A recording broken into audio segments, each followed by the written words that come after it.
Coruscant never truly slept. Even in the lower levels where light struggled to exist and the air carried the weight of forgotten lives, the city hummed with life. It was here, in an abandoned building long erased from public records, where ARC Trooper 5s waited. The room was dim, lit only by flickering ceiling panels and the faint blue glow of Coruscant's skyline leaking through shattered transparasteel. The place felt wrong, quiet in a way that set every instinct on edge. Captain Rex stood near the center of the room, scanning the shadows. Across from him, Anakin Skywalker paced restlessly, his impatience radiating like heat. And in front of them stood 5s. His armor was scratched and scorched. His eyes were wide, not wild, not mad, but frantic, burning with urgency.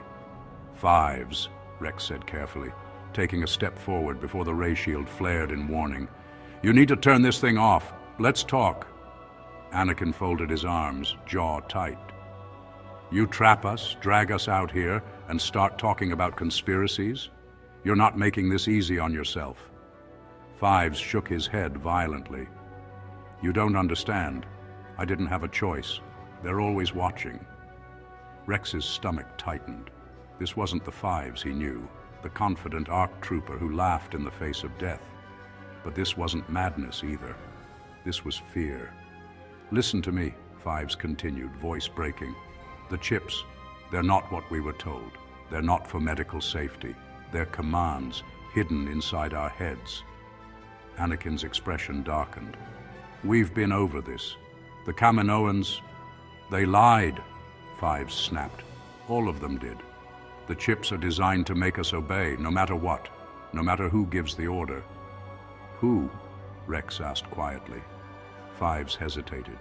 His gaze flicked toward the ceiling, toward the distant towers of the Senate district. The Chancellor, he said. Anakin stiffened. That's enough. No, 5s barked. He knows. He's part of it. I went to him because I thought he could help. Then doors burst open in a shower of sparks. Commander Fox strode in, flanked by a full squad of Coruscant guards, weapons raised, no hesitation. ARC Trooper 5s, Fox barked. Stand down. You are under arrest. 5s turned, panic flashing across his face as he reached for Rex's blaster. 5s! Rex shouted. It happened too fast. Fox raised his rifle. A single shot rang out. 5s staggered back as the bolt hit his chest plate. The ray shield was deactivated. Rex was moving before he realized it, catching 5s as he fell, armor clattering against the floor. No, not like this, Rex whispered. His hands pressed uselessly against the smoking wound. Anakin knelt down with Rex. Rex barely heard him. 5s coughed, blood bubbling at the corner of his mouth. His breathing was shallow, each gasp a battle. Rex leaned closer. I'm here, brother. Stay with me. 5s' eyes locked onto his, and in them, Rex saw clarity. This is bigger than any of us, 5s whispered, voice barely audible, than anything I could have imagined. Rex swallowed hard. I never meant to, 5s continued, struggling for breath. I only wanted to do my duty. His grip tightened weakly around Rex's wrist. The mission, he murmured. The nightmares. They're finally over. His hand went limp. 5s' eyes stared upward, unseeing. Rex didn't move, didn't breathe, didn't look away. For a long moment, the galaxy felt unbearably silent. Hours later, the story was already written. The official report called it a tragic incident. A clone trooper suffering from combat-induced psychosis. A danger to himself and others. Necessary force applied. Rex stood in a sterile briefing room reciting the words as required. His voice was steady, but inside, 5s' final words echoed. This is bigger than any of us. He finished his report and was dismissed. As the doors slid shut behind him, Rex remained still in the empty corridor, staring at the polished floor. He knew 5s. They had fought side by side on Rishi, on Umbara, on countless worlds whose names blurred together under fire and loss. Fives had never broken, never hesitated. He hadn't been crazy, he'd been terrified. Rex curled his hand into a fist. If Fives had died for the truth, then the truth didn't die with him. And Rex knew exactly where it began. Camino. The briefing room was empty when Rex entered, the overhead lights dimmed to half power. He made sure the door sealed behind him before speaking. "Apo," Rex said quietly. Commander Apo turned from the holotable. "You sounded serious." "I am." Kix stood near the wall, arms crossed, brow furrowed. Jesse leaned against a crate, the Republic emblem painted proudly on his armor, though his expression was cautious. Rex met each of their eyes in turn. "I don't believe the report about Fives." The room fell silent. Jesse was the first to speak. "Captain, that's a dangerous thing to say." "I know," Rex replied, "but I also know Fives, and whatever he found scared him more than any battlefield ever did." Kix nodded slowly. "Medically speaking, the diagnosis never sat right with me." Apo studied Rex carefully. "What are you planning?" Rex took a breath. "I'm going to Camino." That got their attention. "To finish what Fives started," Rex continued, "but I can't do this alone, and I can't have everyone knowing." Apo stepped forward, pulling a small comm unit from his belt. "Then you'll take this. Encrypted channel, only you and me." Rex accepted it, gripping it tightly. "If I don't check in, I'll know something's wrong," Apo finished. "And I'll act." Jesse straightened. "Whatever you find, Cap, we're with you." Rex nodded, gratitude tightening his chest. "That's all I need." The Venator-class Star Destroyer semblance loomed above Coruscant's upper levels. Officially, it was bound for Camino on a routine inspection rotation. Unofficially, it carried one stowaway. Rex moved through the ship with practiced ease, avoiding main corridors. When he reached the armory, he paused only a moment before removing his blue-marked armor. Piece by piece, he replaced it with standard-issue white. Anonymous. Safe. He sealed the locker and blended in with the crew. The cafeteria buzzed with the low hum of clone voices and clinking trays. Rex grabbed a ration pack and took a seat at the edge of a long table, head lowered. He listened. "ARC trooper snapped," that's what I heard. "Yeah, shame too, but you can't have unstable clones running around." Rex's jaw tightened. "They said he attacked the Chancellor himself. That takes guts, or madness." Rex's fingers curled slowly into a fist beneath the table. Then someone noticed. A clone slid into the seat beside him, casual, relaxed. "You all right?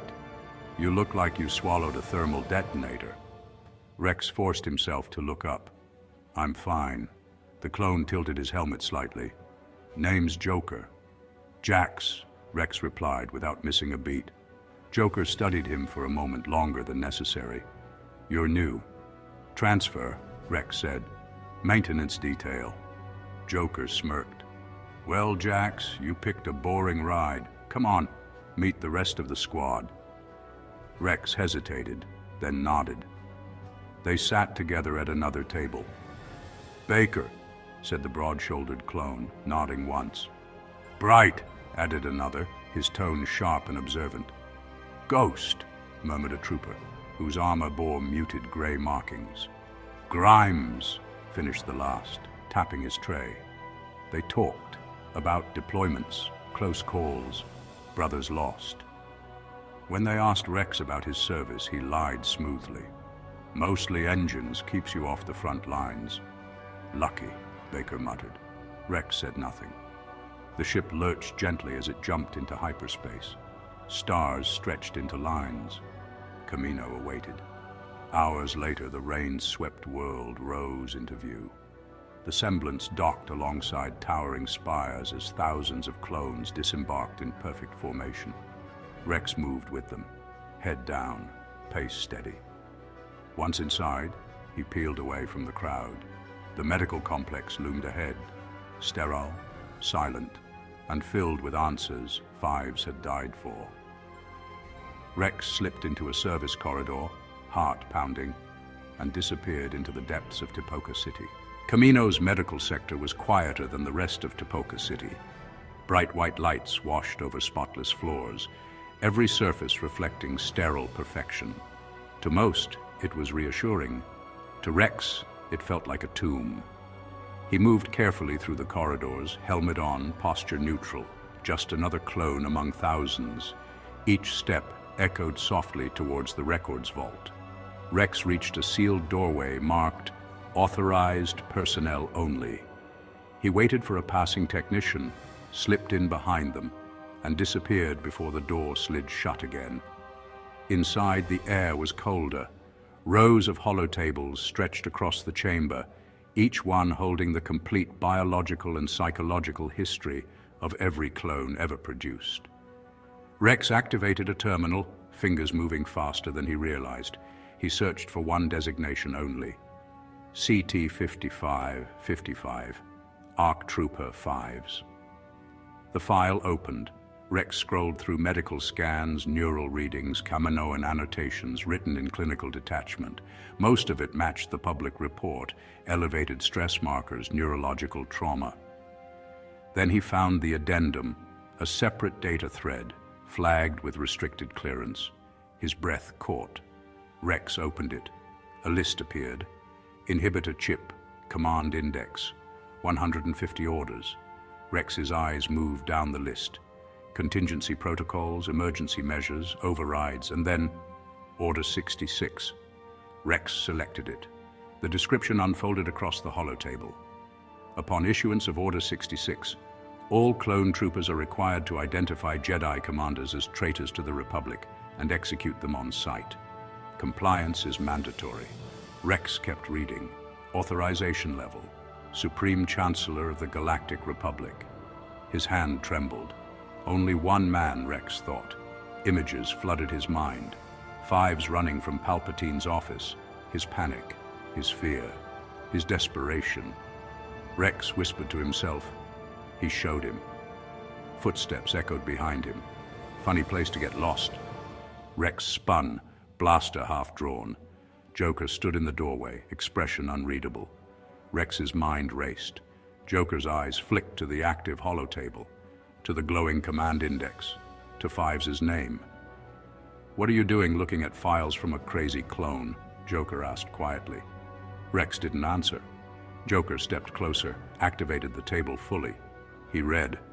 The color drained from his face. Rex exhaled slowly and reached up, removing his helmet. "I'm not Jax," he said. Joker froze. "I'm Captain Rex, 501st.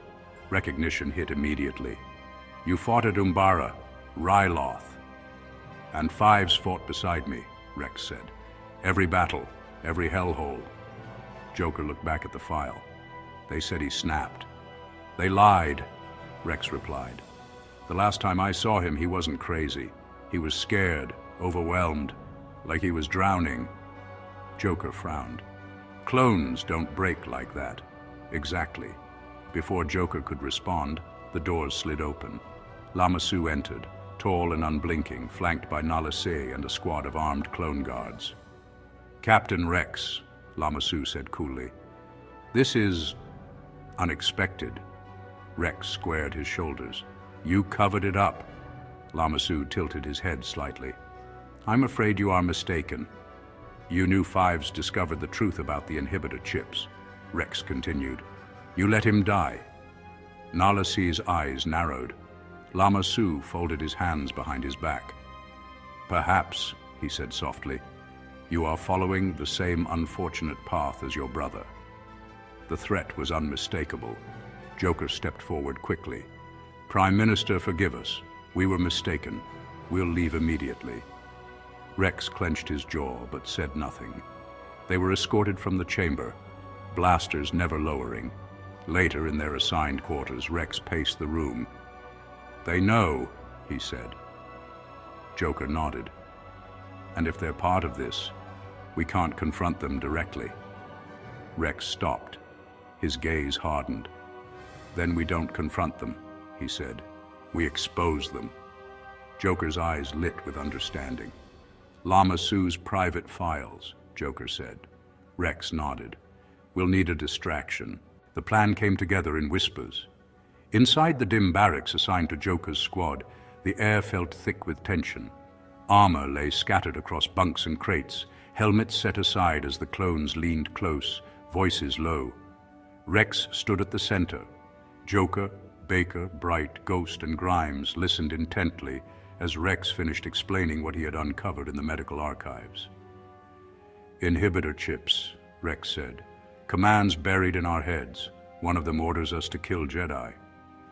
Silence followed. Grimes shook his head slowly. That's impossible. I saw it myself, Rex replied. 5 saw it too. That's why they silenced him. Joker exhaled sharply. If Lama Su knows, then he's hiding something big. Which means, Bright said, his office. Rex nodded. That's where we find proof. Ghost spoke for the first time, his voice barely above a whisper.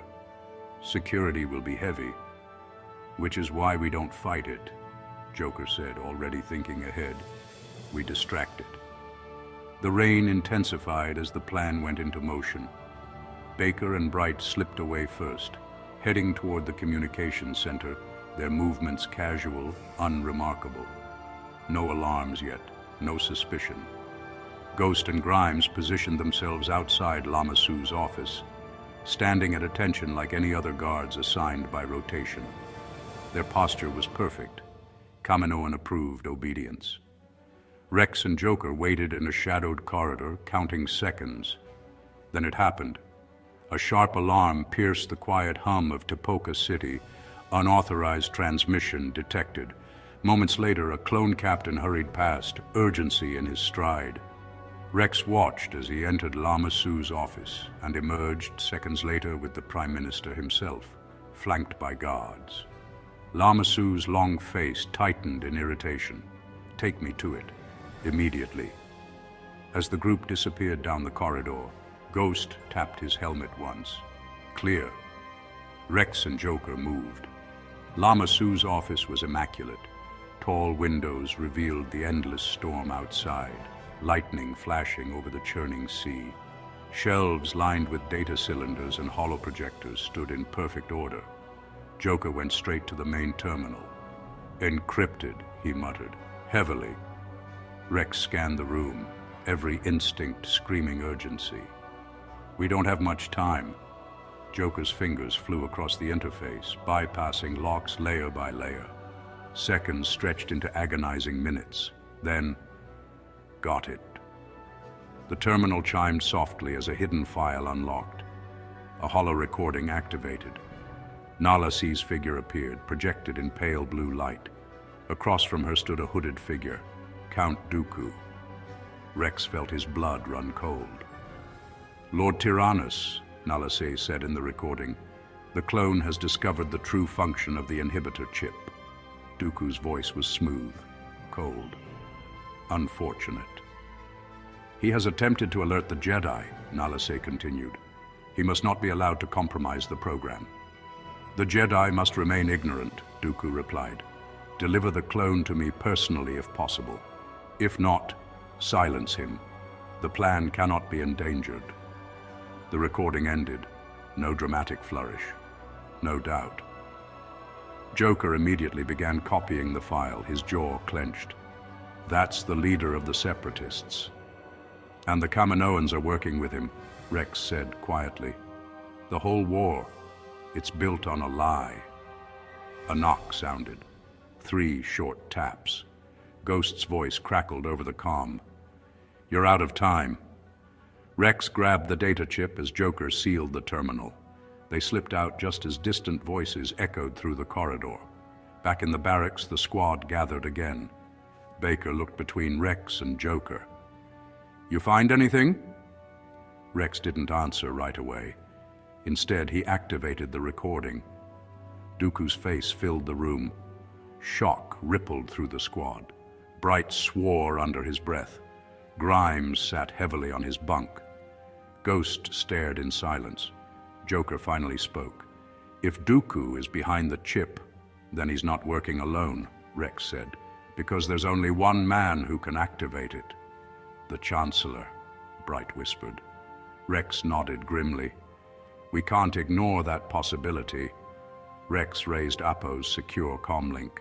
Apo, he said, I need you to do something for me. I need the security recordings from the day Fives met with Chancellor Palpatine. A pause. That's not easy, Captain, Apo replied. I know, Rex said, but Fives died trying to tell us the truth. This might be the last piece. Another pause. I'll do it, Apo said. I'll call when I have something. The channel closed. Rex looked at the clones around him, brothers who had chosen truth over comfort.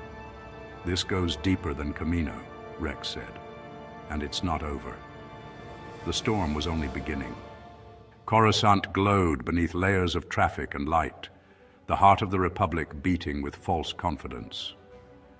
High above the city, the Senate Tower rose like a monument to order and stability. Inside, Chancellor Palpatine prepared for another speech, another carefully chosen set of words meant to reassure a galaxy exhausted by war. Apo waited in the shadow of a service corridor, helmet on, blaster secured but untouched. Beside him, Kix adjusted his helmet, while Jesse rolled his shoulders, restless energy crackling through him. Once Palpatine leaves for the Senate floor, we move, Apo said quietly. In and out, no noise. Jesse nodded. Yeah, simple. Too simple. The Chancellor's office doors slid open moments later, and Palpatine emerged surrounded by aides and guards, his calm smile firmly in place. As the procession disappeared down the hall, Apo gave the signal. They moved. But when they reached the office entrance, two royal guards stepped into their path, pikes crossed. Halt, one commanded. State your authorization. Apo didn't hesitate. We're here to retrieve a data pad for the Chancellor. Direct order. The guard tilted his helmet slightly. Designation numbers. Jesse's hand tightened. Apo spoke them, clean, precise, but the guards didn't move. I'm afraid that won't be sufficient, the guard said. That was when Jesse lunged. The hallway exploded into motion. One guard slammed into the wall as Jesse drove forward, fists flying. Apo and Kix tackled the second guard, struggling against reinforced armor and elite training. The fight spilled into the Chancellor's office. A pike clattered across the floor. Jesse was nearly lifted off his feet, the guard's grip tightening around his throat. A stun blast dropped the guard mid-motion. Apo lowered his blaster, breathing hard. What were you thinking? They weren't letting us through, Jesse rasped. I saved us time. Kix was already at the Chancellor's desk, slicing into the security system. Give me a minute. His expression shifted, then hardened. There's nothing here. Apo frowned. What do you mean, nothing? The recording, Kix said quietly. It's been deleted. Whoever did it knew exactly what they were removing. Silence settled over the office. They're hiding it, Jesse muttered.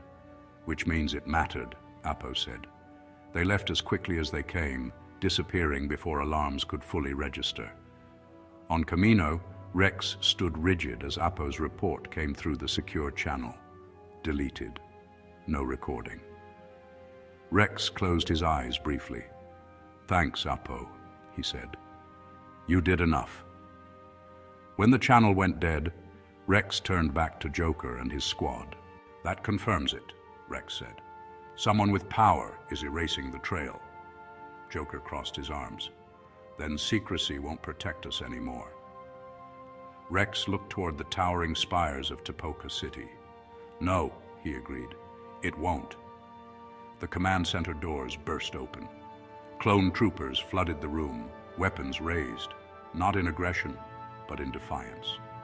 Lama Su and Nala Se turned sharply as Rex stepped forward, helmet off. Stand down, Shakti commanded, igniting her lightsaber in warning. Rex didn't raise his weapon.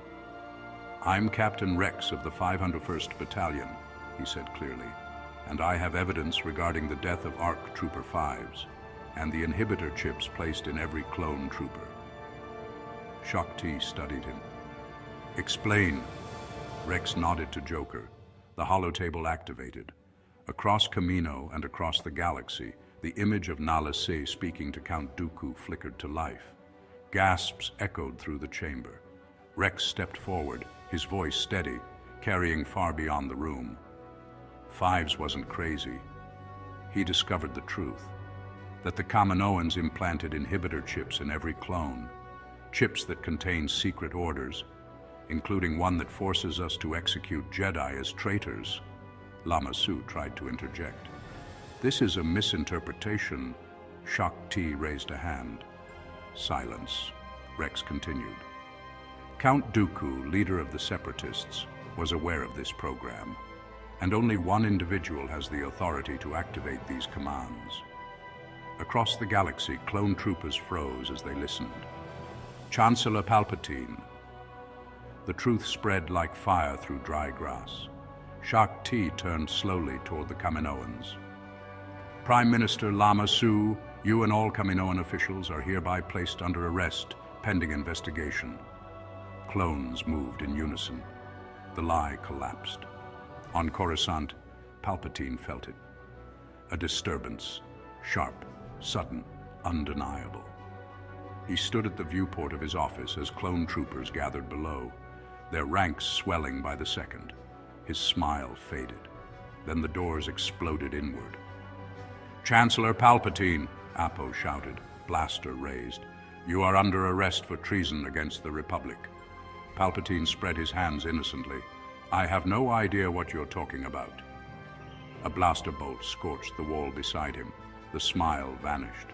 The room darkened as Sidious emerged. Lightning erupted from his hands, hurling clones into walls, killing them instantly. Apo fell first. Jesse followed. Palpatine leapt through the shattered window, plunging toward the streets below as alarms screamed across Coruscant. The Republic had lost its mask, and war had come home. Coruscant burned. Sirens wailed across the skyline as explosions rippled through the city, towering factories shuddering under the impact of sudden war. Hidden doors split open in abandoned warehouses and sub-levels long forgotten, and from them poured legions of battle droids. B-1s marching in perfect lines, super battle droids stomping forward with thunderous weight, Magna Guards igniting electrostaffs as they formed defensive phalanxes. At their center stood Darth Sidious. The Sith Lord raised a single hand, and the droid army surged forward. Clone troopers met them head-on. Blaster fire turned the air into a storm of red and blue, bolts tearing through durasteel and sending molten fragments raining down. AT-TE cannons roared from elevated platforms, cutting holes through droid ranks, while gunships screamed overhead, only to be hurled aside by invisible force waves, crashing into towers in spirals of fire. In the distance, the Jedi moved.